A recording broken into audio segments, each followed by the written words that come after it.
Welcome to Let's Read the Books of Morrowind. Response to Bero's Speech by Malvisor, Battle Mage. On the 14th of last seed, an illusionist by the name of Bero gave a very ignorant speech at the chantry of Julianus in the Imperial City. As ignorant speeches are hardly uncommon, there was no reason to respond to it. Unfortunately, he has since had the speech privately printed as Bero's speech to the battle mages, and it's received some small, undeserved attention in academic circles. Let us put his misconceptions to rest. Bero began his lecture with an occasionally factual account of famous battle mages from Zurin Arctus, Tiber Septim's imperial battle mage, to Jaeger Tharn, Uriel Septim VII's imperial battle mage. His intent was to show that where it matters, the battle mage relies on other schools of magicka, not the school of destruction, which is supposedly a battle mage's particular forte. Allow me first to dispute these so-called historical facts. Zurin Arctus did not create the golem Numidium by spells of mysticism and conjuration as Bero alleges. The truth is that we don't know how Numidium was created, or if it was a golem or atronach, in any traditional sense of those words. Uriel V's battle mage, Hethoth, was not an imperial battle mage. He was simply a sorcerer in the employ of the Empire. Thus, which spells he cast in the various battles on Akavir are irrelevant, not to mention hearsay. Bero calls Empress Morihatha's battle mage Wellock an accomplished diplomat, but not a powerful student of the School of Destruction. I congratulate Bero on correctly identifying an Imperial battle mage, but there are many written examples of Wellock's skill in the School of Destruction. The sage Celerus, for example, wrote extensively about Wellock casting the vampiric cloud on the rebellious army of Black Rose, causing their strength and skill to pass on to their opponents. What is this but an impressive example of the School of Destruction? Bero rather pathetically includes Jaeger Tharn in his list of underachieving battle mages. To use an insane traitor as example of rational behavior is an untenable position. What would Bero prefer?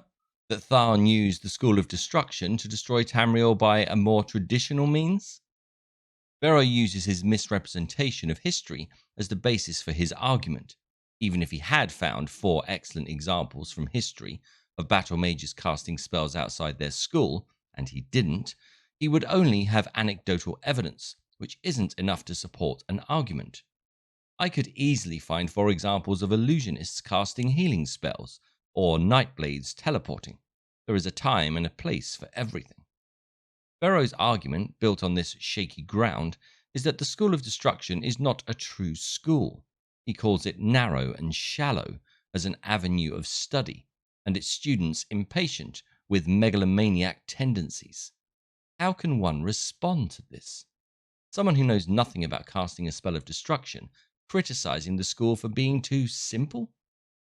Summarizing the School of Destruction as learning how to do the maximum amount of damage in the minimum amount of time is clearly absurd, and he expounds on his ignorance by listing all the complicated factors studied in his own School of Illusion. Allow me, in response, to list the factors studied in the School of Destruction. The means of delivering the spell matters more in the School of Destruction than any other school, whether it is cast at a touch, at a range, in concentric circles, or cast once to be triggered later. What forces must be reined in to cast the spell? Fire, lightning, or frost? And what are the advantages and dangers of each? What are the responses from different targets, from the assault of different spells of destruction? What are the possible defenses and how may they be assailed? What environmental factors must be taken into consideration? What are the advantages of a spell of delayed damage? Bero suggests that the School of Destruction cannot be subtle, yet he forgets about all the curses that fall under the mantle of the school, sometimes affecting generation after generation in subtle yet sublime ways. The School of Alteration is a distinct and separate entity from the School of Destruction, and Bero's argument that they should be merged into one is patently ludicrous. He insists, again a man who knows nothing about the schools of alteration and destruction, is the one insisting that damage is part of the changing of reality dealt by the spells of alteration.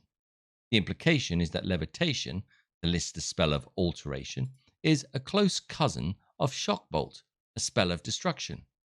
It would make as much sense to say that the school of alteration, being all about the actuality of change, should absorb the school of illusion, being all about the appearance of change.